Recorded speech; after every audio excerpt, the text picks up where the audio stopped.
두 번째는 이제 그래서 좀 이야기를 이제 바꿔서 이제 저희들이 주제가 이제 인문학의 시대적 가치에 대한 이야기를 하려고 합니다. 인문학의 시대적 가치를 이해하려면 그리스 정신을 좀 보면 여기서 우리 시대의 모순을 찾아낼 수가 있다고 이렇게 저는 봤습니다. 그래서 지금 제가 보시는 것처럼 다섯 분의 그 그리스인들을 이렇게 제가 하나씩 따라가 보도록 하겠습니다. 첫 번째가 호메로스라는 사람인데, 그 사람이 이렇게 이 사람이 호메로스입니다. 이렇게 장님이에요. 눈이 멀었습니다. 이렇게 눈이 멀어가지고 이제 최초로 오디세이아와 일리아스라는 이제 서사시를 서사 문학을 이야기를 집필한 사람이죠. 근데 이제 저건 전부 다 떠다니는 이야기들을 눈이 멀어서 이야기 듣고 그걸 이렇게 말로 구전으로 이렇게 남보고 쓰게 했던 책이다. 그래서 호메로스의 일리아스와 오디세이아. 저는 이 두 권을 다 읽어보면서 권하고 싶은 것은 일리아스는 굳이 안 읽어도 됩니다. 오디세이아만큼은 아주 누구나 꼭 이렇게 청소년들도 꼭 한 번씩 읽었으면 하고 나중에 또 이제 제가 첫 번째로 이렇게 호메로스를 택한 이유는 파워포인트에서 보시는 것처럼 인간과 세상에 대한 긍정적 찬미를 한 사람입니다. 이 오디세이아를 읽어보면 전부 긍정적이고 죽음보다는 생을 찬미합니다. 근데 실제로 이게 저희들이 이제 그리스 인문학 그리스 정신이 오기 전에 이제 그리스 책을 딱 펴면 뭐라고 하냐면 빛은 동방으로라는 말이 첫 장에 나옵니다. 이렇게 빛은 동방으로. 그게 뜻이 뭐냐면 사실은 이집트와 페르시아에서 문명이 다 넘어온 거죠. 훨씬 더 양질의 고급 문화가 이미 이집트에 있었던 겁니다. 이렇게 이집트 문화가. 근데 이제 나중에 이제 그리스 소크라테스로부터 플라톤으로 넘어오면서 자기들 문화와 문명이 우월하다고 하는 것을 보여주고 싶어서 이집트 문명을 약간 무시합니다. 이렇게 막 특히 막 아프리카에서 온 거다 막 이렇게 하면서 자기들의 존재성이 좀 약화될까봐 왜곡됐습니다. 저도 프랑스에서 공부할 때는 모든 출발이 그리스의 출발이었구나 이렇게 알았는데 한국에 와서 다시 이렇게 책들 읽다 보니까 이렇게 서양 유럽 아이들이 그리스와 페르시아의 문명을 이렇게 개무시했다 이런 생각을 뼈저리 느낍니다. 그래서 최근에 젊은 학자들은 전부 새로 써야 한다. 그런데 이집트의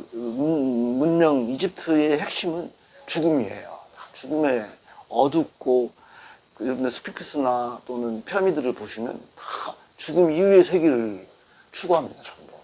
그런데 그걸 역전시킨 것이 호메로스가 죽음보다는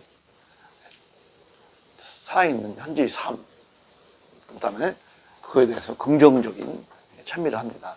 실제로 오디세이에 읽어보면 이제 누구죠? 오디세이에 나오는 트로이 전쟁에서 아킬레우스라고 하는 세 명이 나옵니다. 트로이 전쟁에 아킬레우스, 그 다음에 오디세우스, 그 다음에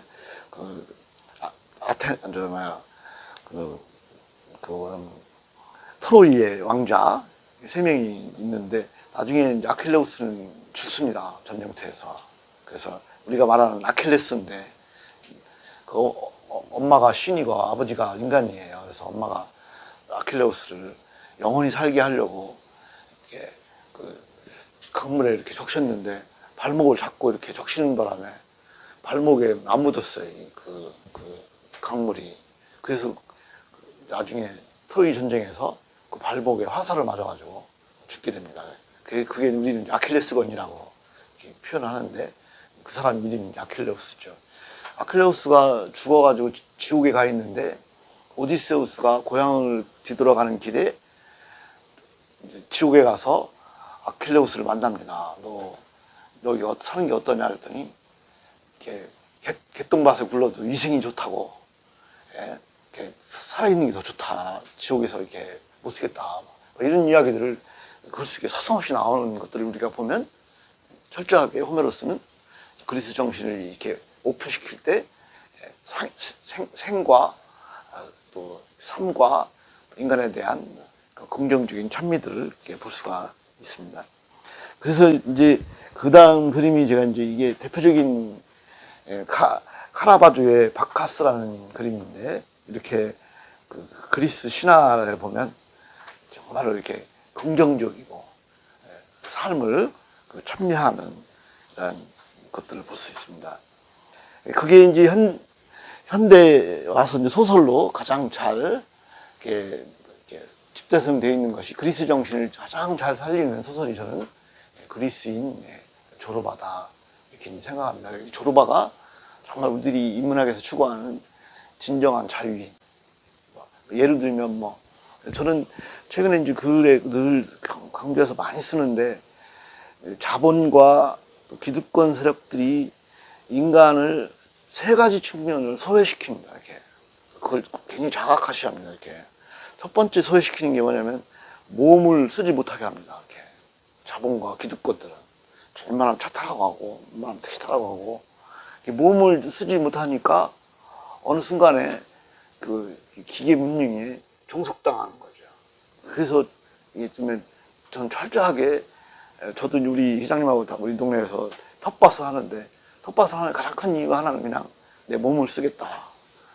내가 내 배추를 내가 길러서 먹어보겠다. 이런 거. 두 번째는 장소를 소외받았습니다. 이렇게 그래서 아파트가 전부 사는 집이 아니라 하나의 재산으로 이렇게 추구하는. 그래서 이제 어디 살면서도 내가 살 공간이 아니라 빨리 집값을 팔아서 딴 데로 갈 생각을 하고, 이런 세 번째가 제가 이제 맨날마다 시를 쓰는 이유도 시로부터 소외시켰습니다. 그러니까 다시 얘기하면 자본과 기득권은 사람들에게 운문을 못 읽게 합니다. 상상하거나 이렇게 이런 것도 못하게 하죠. 그래서 계속해서 산문을 읽게 합니다. 자기계발서라든가 이런 걸 읽어서 어떤 사회 구조의 문제를 다루기보다는 너의 게으름이 너의 문제다라고 이렇게 이렇게 왜곡시키면서 사람들을 갖다가 자본과 어떤 특권층의 노예가 되도록 이렇게 유도하는, 그걸 깨우쳐야 합니다. 그래서 몸을 쓸 줄 알아야 하고, 시를 많이 읽어야 하고, 그 다음에 자기가 살고 있는 곳에서 공동체를 만들어서 내가 여기 떠나지 않고 얼마 동안 살지 모르지만 그 삶 속에서 함께 어울려 살려는 이러한 그래서 저는 아파트 문화를 부정합니다. 이렇게. 그런 측면에서인지 제가 몸을 쓰자, 몸뚱아리가 최고다 하고 하는 사람이 조르바입니다. 조르바는 그래서 무서운 게 하나도 없어요. 왜? 내 몸뚱아리를 다 할 수 있다고 생각하니까. 사실 우리가 내가 내 몸으로 다 할 수 있다고 하면 무서운 건 하나도 없는 거예요. 사실 의존하고 의지하려니까 자꾸 이렇게 우리가 자유를 빼앗기는 거죠. 저 장면이 이제 영화의 그리스인 조르바 영화인데, 안소니 퀸입니다. 맨 마지막 장면인데, 이제 저 주인이 이제 탄광을 하는데 조르바하고 같이 가서 탄광 개발을 하는데, 탄광을 하도 못 캐고 탄광이 무너져 버렸어요.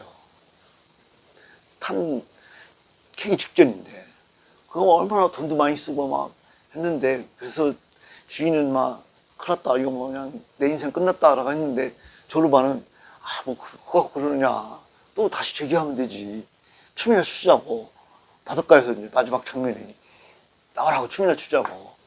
그런데 이 주인은 그 장면이나 소설 읽어보면 어떻게 추냐, 우선 춤추는 걸 가르쳐줘라, 나는 춤을 한 번도 안 춰봤다.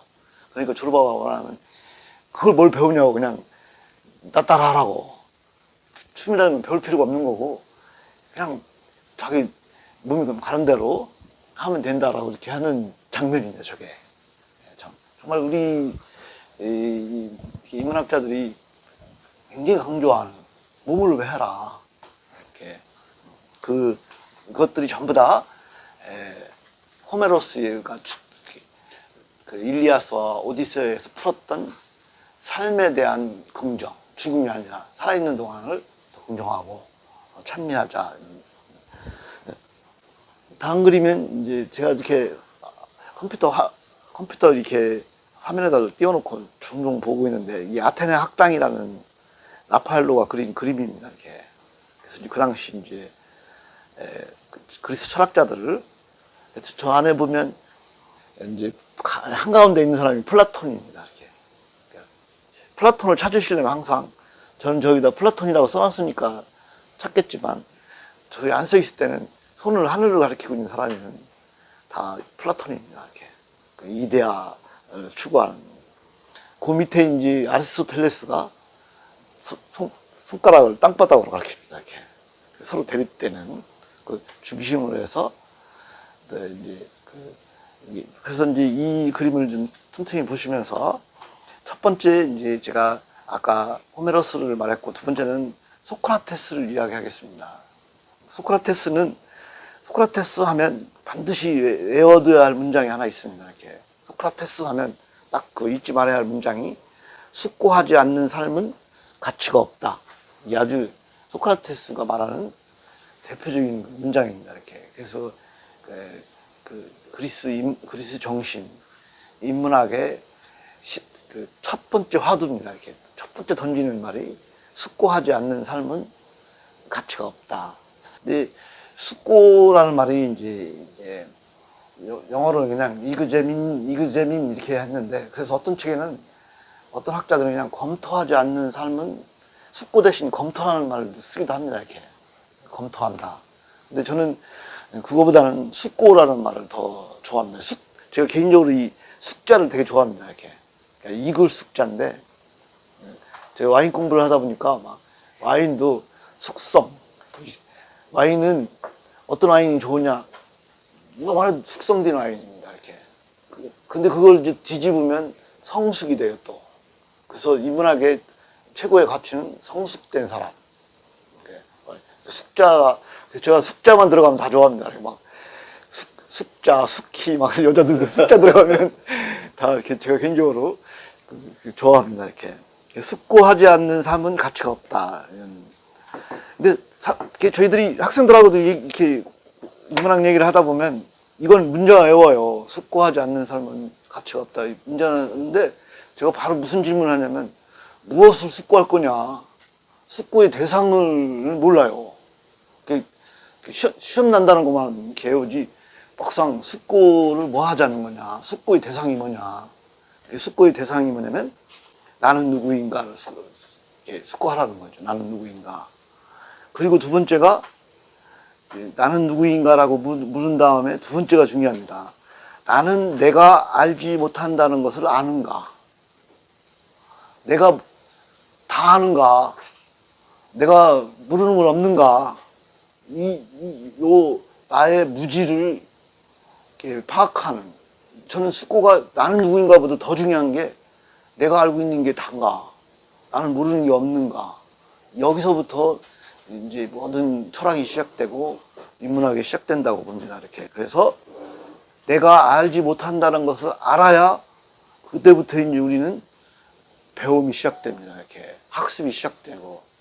그래서 저는 진짜 인문운동가나 인문학하는 사람들은 내가 모른다고 생각하고 끊임없이 죽을 때까지 배우는 사람, 이렇게 학습하는 사람이 이제 중요하다 이렇게 봅니다. 그 학습자를 되게 개인적으로 좋아하는데요. 제 원고에도 이제 그런 자세한 말이 있지만, 학은 배우는 거고 습은 이제 연습하는 겁니다. 이 두 개가 다 해야지, 학만 하고 습이 없으면 내 것이 이제 안 되는 거죠. 그래서 이 습자가, 새가 날개짓을 100번 한다는 말이거든요. 새가 잘 날으려면 100번을 막 날라야 하는 것처럼, 내가 배운 지식을 완전히 내 것이 되도록 이렇게 습하는 행위들이 되면 맨 나중에 굉장히 많은 연습을 하면 세상에 없는 나만의 장르를 하나 만듭니다. 나만의 양식이 나와요. 그 양식. 그 나만의 양식을 소크라테스는 그게 자유라고 합니다. 그게 자유가 다시 풀으면 자유자재를 줄여서 이제 자유라고 하는데, 그러니까 다시 말하면 내가 수많은 연습을 통해서 완전히 내 것이 돼야 자유자재로 그걸 다룰 수가 있는 거죠. 그때부터 우리는 자유가 시작되는 겁니다. 그러니까 정리를 하면 소크라테스가 주장하는 것은 습고로 해라. 너가 알고 있는 게 다가 아니다. 너 모르는 게 더 많다. 하는 그런 그 습고를 통해서 끊임없이 학습하고 배우고 또 연습하고 해서 내 삶이 있을 때 거기서부터 진정한 자유가 시작된다. 제가 이제 최근에 우리 동네에 뇌과학자가 저하고 가까이 지는 그 뇌과학자가 한 분 있는데 그분이 그린 그림입니다. 이렇게 그림이. 이 그림을 보시면 배운다는 것이 얼마나 중요한가를 볼 수 있는데, 뇌에 보면 우리는 절차기억, 신념기억이 이렇게 두 개로 나뉜단 말이에요. 이렇게. 절차기억이라는 거는 유아기 때부터 밥은 입으로 먹어야 한다, 화장실 가서 소변 보야 한다, 이런 것들을 다 기억을 돼 있는 거예요. 삶에서 절차를. 이렇게 절차기억이라고 합니다. 유아기 때는 정말로 절차기억이 거의 다 차지하죠. 여기는 뭐 생각도 없고 먹고 자고 하는 거죠. 그러다가 10살쯤 되면 신념기억이 나와는 거예요. 처음. 내 생각이 이제 생기면서 신념기억이 이렇게 나오는데, 너무 재밌는 게 저 그림을 보면 25세 사이 때 보면 절차기억보다 이제 학습기억이죠. 좀 제가 다시 할게요. 절차기억, 신념기억, 학습기억이 이렇게 있는 겁니다. 신념이라는 건 이데올로기를 갖고 있는 거예요. 그래서 우리나라 대학생 때까지는 사람들이 전부 학습기억이 얼등이 없습니다. 공부를 굉장히 많이 하니까. 그래서 학습기억이 많으니까 사고가 굉장히 유연하고 신념 있는 게 지배를 안 받는데, 25세에서 40세쯤 되면 그냥 철저히 공부를 안 하는 거예요. 그러니까 신념기억이 학습기억보다 적어요. 그러니까 40, 50대 되면 막 자기가 믿는 이데올로기, 종교관, 신념 있는 거에 지배를 받는 거죠. 그러다 점점 넘어 60세 넘고 100세 이렇게 오면 거의 이제 절차기억과 신념기억으로만 인생을 살아가는 겁니다. 막 굳은 거죠. 사고의 유연성이랑 하나도 없는. 그래서 갈수록 공부를 해서 이렇게 학습 증가형 독서를 하고라면 이 학습기억이 뇌에 많은 양을 차지하기 때문에 신념기억이 줄어들어서 굉장히 유연하고 포용하고 그래서 자꾸 나이 먹으면 자꾸 막 자기 생각에 몰빵하고 몰두하고 하는 것들이 뇌의 기능이다. 그분이 이런 그림을 그려서 이렇게 설명을 해서 제가 그 강의 시간에 사진을 찍어갖고 편집해서 만들어 놓은 겁니다. 두 번째 그림도 보면 이제 소크라테스 얘기를 하면서 지금 하는 겁니다. 소크라테스가 숙고하면서 나는 무지하다 해서 자꾸 공부를 해야 한다. 저는 맨 처음에 런닝존이 노란색입니다. 이렇게 사람들이 공부를 안 해요. 왜냐면 주황색이 컴포트 존.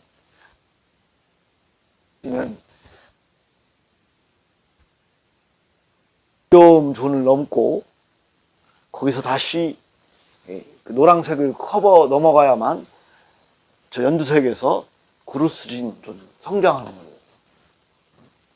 그래서 저는 이 문장을 늘 머릿속에 외우고 있는데, 인간은 성공이 아니라 성장하는 것이다. 자꾸 성공하는 삶을 추구하다 보니까 어느 정도 성공이 끝나고 나면 성장이 멈추죠. 그래서 좀 그 기현석이 일어나고 마음속으로 인생은 성공이 아니라 성장이다. 죽는 날까지 어제보다 오늘이 좀 나은 이렇게 그래서 저 공포, 두 번째 공포를 벗어나야 합니다. 저도 색소폰을 처음 배울 때 막 입술도 아프고 뭐 삑삑 소리도 안 나고 이런 또 뭐 우리 선생님이 뭐 외우라는 것도 근데 막 공포스러웠는데 그 단계를 넘어가니까 런닝의 즐거움, 하나하나 배워나가는 즐거움이 커지면서 나도 모르게 이렇게 성장하는 저런. 저도 이렇게 책상에 꼭 이거 붙여놓고 또 우리 그 딸한테도 우리 학생들에게도 이걸 보여주면서 이렇게 그 소크라테스가 이걸 요구한 거다. 이렇게 그렇게 주장을 합니다. 두 번째는 이제 플라톤으로 넘어가겠습니다. 아까 플라톤은 가장 재미난 사람이죠. 왜냐면 이제 소크라테스는 책을 하나도 안 썼습니다. 이렇게 없는데 이 플라톤이 소크라테스의 제자인데 이제 소크라테스가 한 말을 다 글로 쓴 사람이 이제 플라톤입니다. 그래서 이제 우리 서양 인문학에서는 가장 할아버지가 플라톤이에요. 다 플라톤서부터 시작을 합니다. 플라톤은 유명한 말을 했어요. 이 문장 아까 숙고하지 않는 삶은 가치가 없다라는 삶의 그런 문장처럼 이렇게 눈에 보이는 것이 전부가 아니다. 반짝이는 것이 다 금이 아니다. 이게 플라톤이 한 말입니다. 이렇게. 그래서 플라톤은 이제 두 가지 이제 중요한 개념이 나오는데 이제 하나는 이데아론. 여러분들 많이 들어보셨을 겁니다. 플라톤 하면 이데아론입니다. 그래서 반짝거린다고 다 금이 아니라 그 안에 진정한 본질이 있다. 눈에 보이는 것이 전부가 아니다. 보이지 않는 것에 어떤 핵심, 본질이 있다. 이 본질을 이제 이 플라톤은 이데하다 이렇게 표현을 합니다. 이 그림을 좀 보면서 설명을 하겠습니다. 이게 이제 플라톤이 주장한 동굴의 비유라는 그림입니다. 동굴의 비유. 아주 플라톤 하면 저걸 가지고 이제 집대성에서 표현을 합니다. 이렇게 국가론이라는 책에 나오는 내용인데 이제 우리는 아테네 시민이라고 하는 가운데가 죄수입니다. 전부 묶여 있습니다. 이렇게 손발이 묶여 있어가지고 바깥에서 이렇게 태양이 바깥에서 스크린을 통해서 이렇게 비춰서 우리는 뭐만 보냐면 스크린에 있는 그림자만 보고 있는 겁니다. 이렇게. 그러니까 우리가 보고 있는 건 전부 허상이고 이제 어떤 그림자에 불과하다는 거죠. 그래서 특히 그리스 시대 때 소피스트라든가 선동 정치가들이 막 요즘 말하면 우리도 일부 언론이라든가 또 TV라든가 이런 데서 보면 특히 이제 제가 흉보는 유튜브에 일부 유튜브 하는 사람들을 보면 선동하는데 우리는 꽁꽁 묶여 있어가지고 그 비치는 그림자만 보고 이게 세상이라고 판단하는 거죠. 그래서 그때 저 죄수 중에 한 명이 제가 좋아하는 말이 이 말이 하는 거죠. 그래서 그때 저 죄수 중에 한 명이 제가 좋아하는 말이 이 말입니다. 이렇게 서든이라는 말을 참 좋아합니다. 제가 서든이 불현듯이 갑자기 어느 날 딱 고독한 시간을 속에서 약간 분리된 장소가 필요합니다. 이렇게 문학적인 삶을 살려면 떼거리로 몰려다니면 안 되고 어느 날 분리된 고독한 공간에서 서든이 이렇게 한문으로 하면 더 멋있어요. 불현듯인데 불이 깜빡 했던 것처럼 불현듯이라는 그런 뜻이거든요. 불이 그런 듯이. 그래서 그 사람이 그 죄수가 나는 보고 있는 게 그림자야, 허상이야 하고 쇠사슬을 끊고 동굴 밖으로 나갑니다. 나갔더니 소피스트라든가 선동 정치가들이고 진짜 저 바깥에 이데가 있는 겁니다. 그래서 우리는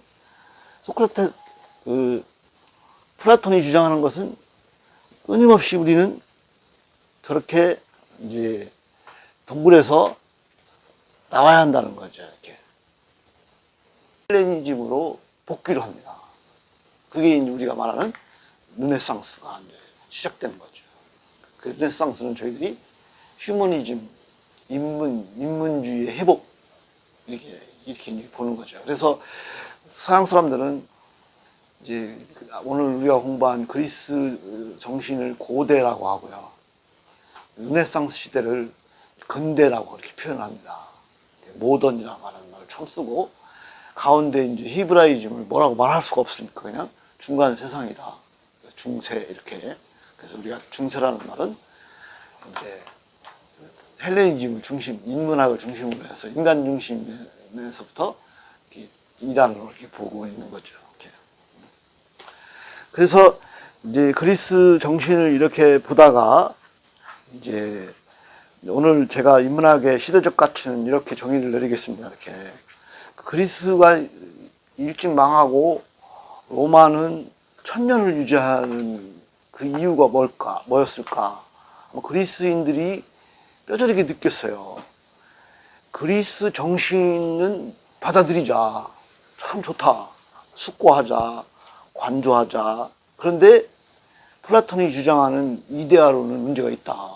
그것은 스파르타처럼 약자를 배제하고, 이렇게 막 장애인들을 배제하고, 또 폐쇄적 사회고, 배타적인 독선을 가지고 막.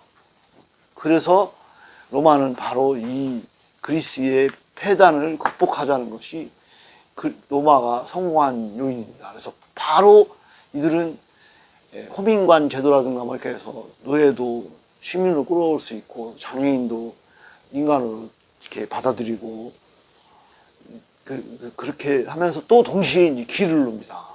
막 사방팔방으로 막 길을 놔서 이제 폐쇄 사회가 아니라 개방 사회로 전환하는 거죠. 근데 사실 우리 일상에서 이렇게 한번 고민해 보면 담을 허물고 길을 낸다는 건 참 어려운 일입니다. 이렇게. 왜냐면 내가 그 길을 따라서 바깥으로 나갈 수는 있지만 적군이 쉽게 또 쳐들어오는 양면성이 있거든요. 그래서 무서워서 자꾸 중국의 만리장성을 쌓는 것처럼 성을 쌓아서 폐쇄하는 것이 사람들 일반적인 생각인데 그 성을 부수고 막 사방팔방으로 길을 내서 확장해 나갔다는 것이 로마가 그리스보다 더 오래 지배할 수 있었다.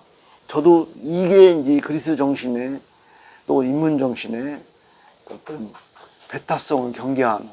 그래서 우리 사회가 지금 너무 그 좌와 우로 나뉘고 이렇게 어떤 이념에 양분돼서 이렇게 막 치열한 전투를 벌이는 것은 다시 한번 이 로마인들이 했던 약자들을 배제하지 말고 포용하고 이렇게 좀 분리하는 생각보다는 다 차별을 금지하고 또 폐쇄보다는 좀 이렇게 개방해 나아가는 이런 것이 우리 시대에 좀 절실하게 필요하다 저는 이렇게 느껴서 인문학의 시대적 가치를 그리스 정신에서 우리가 좀 와보자. 이게 이제 제 두 번째 주장입니다.